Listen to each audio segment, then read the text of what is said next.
दोस्तों नमस्कार। स्वागत है आप सभी का एक बार फिर से। अगर आप अपनी लाइफ में कुछ नया सीखना चाहते हैं तो चैनल को सब्सक्राइब जरूर करिएगा। दोस्तों अभी कुछ दिन हुए हैं सूर्य ग्रहण को निकले हुए, अब चंद्र ग्रहण लगने वाला है। साल 2022 का आखिरी चंद्र ग्रहण 8 नवंबर को लगेगा और इससे पहले दीपावली के अगले दिन 25 अक्टूबर को साल का आखिरी सूर्य ग्रहण लगा था। सूर्य ग्रहण के सिर्फ 15 दिन के बाद जो देव दीपावली जिसे हम बोलते हैं, इस दिन जो कि 8 नवंबर मंगलवार को पड़ रही है, ये साल का आखिरी चंद्र ग्रहण लगेगा। साल का पहला चंद्र ग्रहण 16 मई को लगा था और 8 नवंबर को साल का जो कार्तिक महीने की पूर्णिमा तिथि है, ये बिल्कुल ही इस साल का आखिरी चंद्र ग्रहण है। ये चंद्र ग्रहण मेष राशि में लगेगा। चंद्र ग्रहण के दिन ग्रहों के सेनापति मंगल, शनि, सूर्य और राहु ये सब आमने सामने होंगे। तो ऐसे में भारत वर्ष की कुंडली में तुला राशि पर सूर्य, चंद्रमा, बुध, शुक्र की युति बन रही है और इसी के साथ शनि कुंभ राशि के पंचम और मिथुन राशि में नवम भाव पर मंगल की युति विनाशकारी योग बन रही है। चंद्र ग्रहण का ऐसा योग बहुत ही अशुभ माना जाता है। मैं आप लोगों को इस अशुभ संकट से बचने के उपाय भी बताऊंगा। शनि और मंगल के आमने सामने होने से शाष्टक योग, निजराज भंग और प्रीति योग बन रहा है। तो ऐसे में चंद्र ग्रहण के दौरान लोगों को बहुत संभल कर रहने की सलाह दी जाती है। चंद्र ग्रहण के समय मंगल और बृहस्पति जैसे प्रमुख ग्रह वक्रीय अवस्था में रहेंगे। वक्रीय अवस्था किसे बोल सकते हैं? उल्टे चाल में रहेंगे। तो ज्योतिष शास्त्र में किसी ग्रह के वक्रीय होने का मतलब उसकी उल्टी चाल से होता है। बिल्कुल ही आपको उसका उल्टा रिजल्ट मिलेगा, क्योंकि गुरु मजबूत होता है, मंगल मजबूत होता है, तो व्यक्ति की आध्यात्मिक उन्नति भी मजबूत होती है। क्या होता है पूर्ण चंद्र ग्रहण? देखिए, चंद्र ग्रहण के दौरान सूर्य की परिक्रमा के दौरान पृथ्वी चांद और सूर्य के बीच में आ जाती है। जो हमारी पृथ्वी है चांद और सूर्य के बीच में आ जाती है। तो इस दौरान चांद धरती की छाया से पूरी तरह से लुप्त हो जाती है। इसे हम पूर्ण चंद्र ग्रहण या फिर ये भी बोल सकते हैं सूर्य, पृथ्वी और चंद्रमा ये एक दूसरे के बिल्कुल सीधे में होते हैं। तो इस दौरान जब हम धरती से चांद को देखते हैं तो वो हमें काला नजर आता है। ये क्या है? ये आपको मैं वैज्ञानिक तथ्य बताता हूँ। धार्मिक तथ्य में देखा जाए तो सूर्य और चंद्रमा को राहु और केतु ये दोनों ग्रास बनाते हैं। इसी को हम जो है सूर्य ग्रहण, चंद्र ग्रहण बोलते हैं, क्योंकि राहु के मुख तो हैं लेकिन उनके धड़ नहीं है, शरीर नहीं है। तो कुछ मिनटों के बाद, कुछ समय के बाद जो हमारे सूर्य देव होते हैं, चंद्र देव होते हैं, ये उनके चंगुल से मुक्त हो जाते हैं। तो साल का आखिरी चंद्र ग्रहण 8 नवंबर को भारत में 5:32 पर दिखाई देना शुरू होगा और शाम 6:18 पर समाप्त होगा। तो ऐसे में चंद्र ग्रहण का सूतक काल सुबह 9:21 से शुरू हो जाएगा, जो कि सूतक काल में कोई भी शुभ कार्य नहीं किए जाते और 6:18 में समाप्त होगा। तो साल का ये आखिरी चंद्र ग्रहण मेष राशि में लग रहा है। कहां कहां दिखाई देगा ये चंद्र ग्रहण? ये चंद्र ग्रहण मुख्य रूप से उत्तरी पूर्वी यूरोप, एशिया, ऑस्ट्रेलिया, प्रशांत महासागर, हिंद महासागर, उत्तर अमेरिका और दक्षिण अमेरिका में देख सकते हैं। इसी के साथ भारत में कहां कहां दिखाई देगा? तो भारत में पूर्ण ग्रहण केवल, ध्यान से सुनना, जो अपना चंद्र ग्रहण है भारत में केवल पूर्वी भाग में दिखाई देगा, जैसे कि कोलकाता, सिलीगुड़ी, पटना है, रांची है, गुवाहाटी है। ये साल का अंतिम चंद्र ग्रहण आप अगर इन इलाकों में हैं तो बिल्कुल ही इन इलाकों से आप देख सकते हैं। चंद्र ग्रहण का सूतक काल, तो ज्योतिष शास्त्र के अनुसार चंद्र ग्रहण का सूतक काल ग्रहण के 9 घंटा पहले लग जाता है। तो ग्रहण के 9 घंटा पहले सूतक काल लग जाएगा। चंद्र ग्रहण के दौरान कौन सी बातों का हमें ध्यान रखना चाहिए? क्योंकि वीडियो बहुत ही सुंदर है। अगर आप इन बातों का ध्यान नहीं रखेंगे तो आप भी ग्रहण के क्रूर प्रभाव में लपेटे में आ जाएंगे। ग्रहण आपको भी अपना ग्रास बना सकता है। कहने का मतलब है आपकी जिंदगी को तबाह कर सकता है, बर्बाद कर सकता है। इसलिए आप लोगों को ग्रहण से बचने की इस चैनल में सलाह दी जा रही है। दोस्तों, स्माइल फैमिली इस चैनल का मकसद है जनहित एवं जन कल्याण करना। आप हमारे वीडियो को देख रहे हैं, आप हमारे व्यूवर्स नहीं बल्कि आप हमारे परिवार के हिस्से हैं। आप हमारी वीडियो को देख रहे हैं, आप हम पर बहुत विश्वास रखते हैं। तो हमारा भी कर्तव्य बनता है कि हम भी आपको अच्छी जानकारी बताएं, जिससे आप सभी दर्शकों की आध्यात्मिक उन्नति हो और आप सब ग्रहण के इस क्रूर प्रभाव से बचिए। वीडियो में आगे बढ़ने से पहले अभी तक आपने हमारे चैनल को सब्सक्राइब नहीं किया है तो चैनल को सब्सक्राइब करके बेल आइकन जरूर दबाइएगा और कमेंट बॉक्स में ओम नमः शिवाय जरूर लिख देना, क्योंकि भगवान भोलेनाथ ही हमें ग्रहण के क्रूर प्रभाव से बचाएंगे, क्योंकि इन्हें कालों का काल महाकाल कहा जाता है। तो आइए जानते हैं तो कौन सी बातों का ध्यान हमें रखना चाहिए। तो ग्रहण के दौरान किसी भी तरह की यात्रा करने से बचें। ग्रहण के समय में यात्रा करने से, क्योंकि ये काल का योग कहा जाता है, तो ग्रहण के समय यात्रा करने से व्यक्ति की अकाल मृत्यु होने का खतरा रहता है। या फिर ग्रहण के समय में आप यात्रा कर रहे हैं तो जो भी आपके इष्ट देव हैं, महाराज हैं, उनका ध्यान अवश्य कर लें। सूतक काल के दौरान घर पर ही रहें, घर से बाहर नहीं निकलना है और कोशिश करें कि ग्रहण की रोशनी आपके घर के अंदर प्रवेश न करे। अर्थात आप जो हैं ग्रहण के पहले ही आप जो हैं अपने घर में घुस जाइए, घर से बाहर मत निकलिए, क्योंकि ग्रहण की रोशनी जो है आपके शरीर पर पड़ेगी तो ये आपके शरीर को निरोग बना सकती है। सूर्य ग्रहण की तरह जो चंद्र ग्रहण होते हैं, इसमें इसे नग्न आंखों से नहीं देखना चाहिए। आप में से अधिकतर ऐसे हैं जो कि ग्रहण को नग्न आंखों से देखते हैं। ऐसा माना जाता है ग्रहण को नग्न आंखों से देखने पर व्यक्ति की बर्बादी आती है, व्यक्ति के जीवन में तबाही आती है। तो इस बात को विशेष रूप से ध्यान रखिए और ग्रहण से पहले और ग्रहण के बाद स्नान अवश्य करना चाहिए। कहा जाता है कि ऐसा करने से ग्रहण का कोई भी नकारात्मक प्रभाव नहीं रहता है। सूतक काल के दौरान कुछ भी खाने पीने से बचना चाहिए। जब सूतक काल लग जाए तब आपको खाने पीने से बिल्कुल ही परहेज करना चाहिए। और अगर ग्रहण से पहले कुछ भोजन बच गया हो तो ग्रहण खत्म होने के बाद इसका सेवन ना करें। ये खाना जहरीला हो जाता है, दोष लग जाता है। नया भोजन बना करके आप सेवन कर सकते हैं।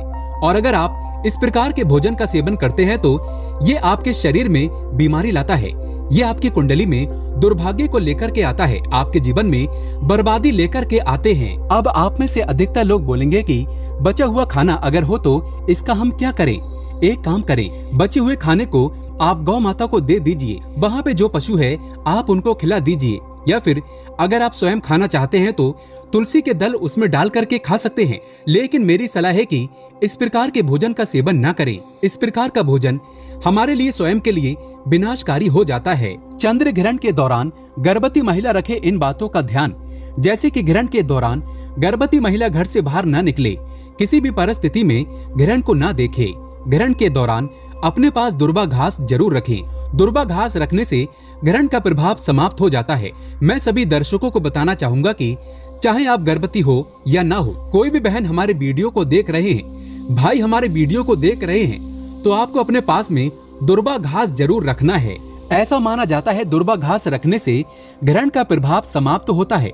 और इस दौरान सिलाई है, कढ़ाई है, बुनाई है, जैसे जो भी काम कहे गए हैं, तो इन सभी कामों को नहीं करना चाहिए और शांति से काम लें। किसी भी प्रकार का मानसिक या फिर शारीरिक तनाव आपको नहीं करना है। तो आइए इस वीडियो में जानते हैं चंद्र ग्रहण के कुछ सरल उपाय, जिससे आप ग्रहण के क्रूर प्रभाव से बच सकते हैं। तो चंद्र ग्रहण के दौरान पूजा और भगवान, ध्यान से सुनना। चंद्र ग्रहण के दौरान आपको पूजा तो नहीं करनी है, लेकिन भगवान का आपको ध्यान जरूर करना है। जो भी आपके इष्ट देव हैं उनका ध्यान कर सकते हैं। चंद्र ग्रहण के दौरान कुछ भी खाने पीने से आपको बचना चाहिए, कुछ भी बिल्कुल ही मत खाना। लेकिन अगर कोई बीमार व्यक्ति है या कोई छोटा बच्चा है तो वो खा सकते हैं, लेकिन तुलसी का पत्ता अवश्य डाल लें। और चंद्र ग्रहण के बाद स्नान और दान का काफी खास महत्व है। मान्यता है कि चंद्र ग्रहण के दिन गंगा नदी में स्नान करने के बाद अगर दान करते हैं तो काफी ज्यादा शुभ माना जाता है, अत्यंत मंगलकारी माना जाता है। यदि अगर गंगा नदी नहीं है तो जो है ग्रहण से पहले नहाने की परंपरा है, वो ग्रहण के बाद नहाने की परंपरा है हमारे शास्त्रों में। तो एक काम करना, ग्रहण के बाद या फिर ग्रहण के पहले नहा रहे हैं तो 2-4 बूंद गंगा जल की आपको डाल लेना है। गंगा जल आप डाल दीजिए, इसके बाद जो है आप नहा सकते हैं। गंगा नदी में स्नान करने का ही आपको पुण्य प्राप्त होगा। तो आइए इस वीडियो में जानते हैं चंद्र ग्रहण का 12 राशि पर क्या प्रभाव पड़ेगा और इससे बचने के सरल उपाय भी वीडियो में जानेंगे। मेष राशि, आपकी राशि पर इसका प्रभाव अशुभ बताया जा रहा है और इसी के साथ किसी भी प्रकार की आपको घात हो सकती है। याद रहे, चंद्र ग्रहण के समय घर से नहीं निकलना है। वृषभ राशि, आपकी राशि पर इसका प्रभाव अशुभ रहेगा। आपको किसी भी प्रकार की हानि हो सकती है, आपको सावधान रहना है।